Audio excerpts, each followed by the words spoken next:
When will Scrum die? Some people would say it's already dying. There's so much inauthentic Scrum being done, unprofessional Scrum being done in the world, whereas Scrum is part of what I call water Scrum fall, where it's put within a predictive, deterministic system. We're predicting when work will be finished, when actually we've got so much work where we don't know what we don't know. That's really unauthentic. I see in those situations where the concept of done isn't even a concept there.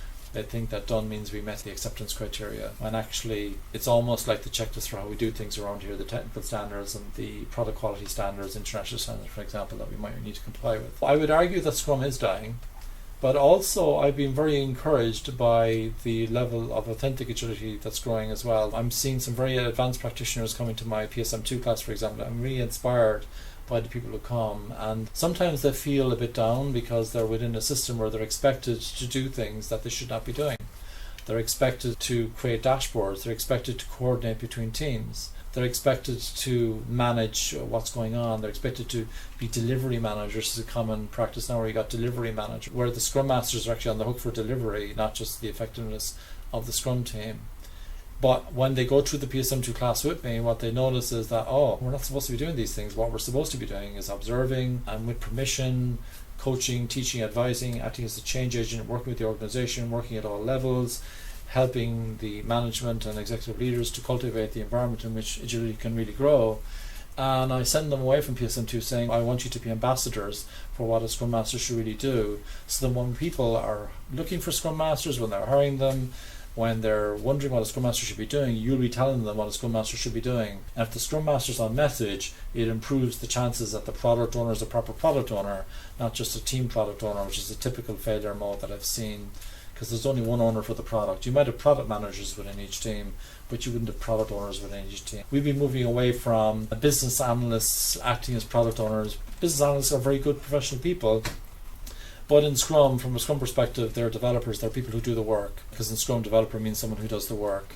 And so what you prefer is that we have more authentic Scrum where there's more UX. We're starting to see more UX people in Scrum teams working along with everybody else in the Scrum team, where discovery and delivery are part of delivering the work, where we're discovering that maybe 70% of the ideas in our backlog should never be built, and then we're finding much better ideas that we should build on.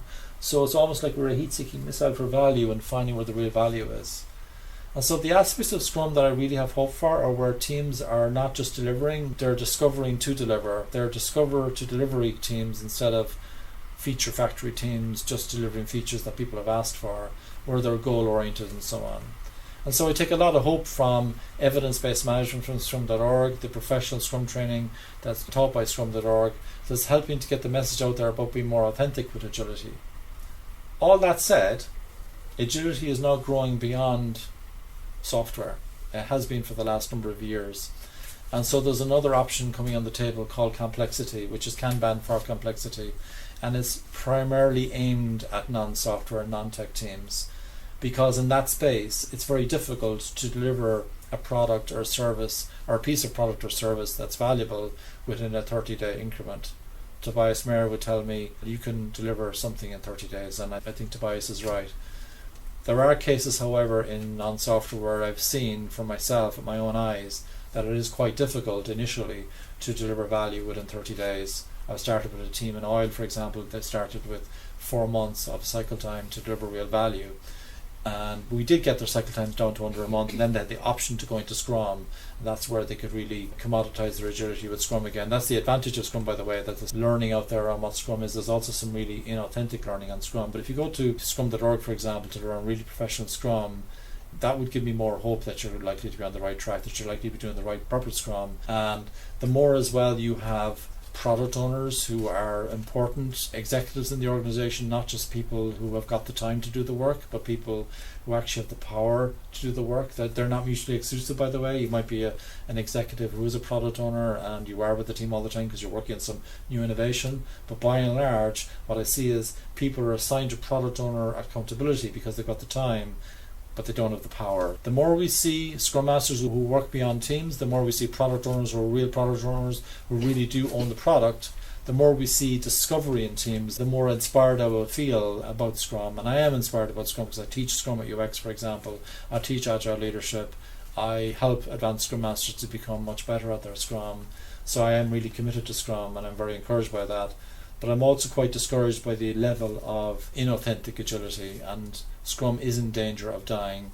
And this is why I'm introducing Kanban for Complexity into the market, because I think in some cases we might need another option. I would prefer people to do something that they believe in, that they're going to be authentic about, than pretending they're doing something like following the Scrum values when maybe their values aren't actually compatible with Scrum. I love Scrum, I think it's brilliant. I just think we need to give more people more options so that people do what's right for them, as opposed to imposing something that might not be the right strategy for that team.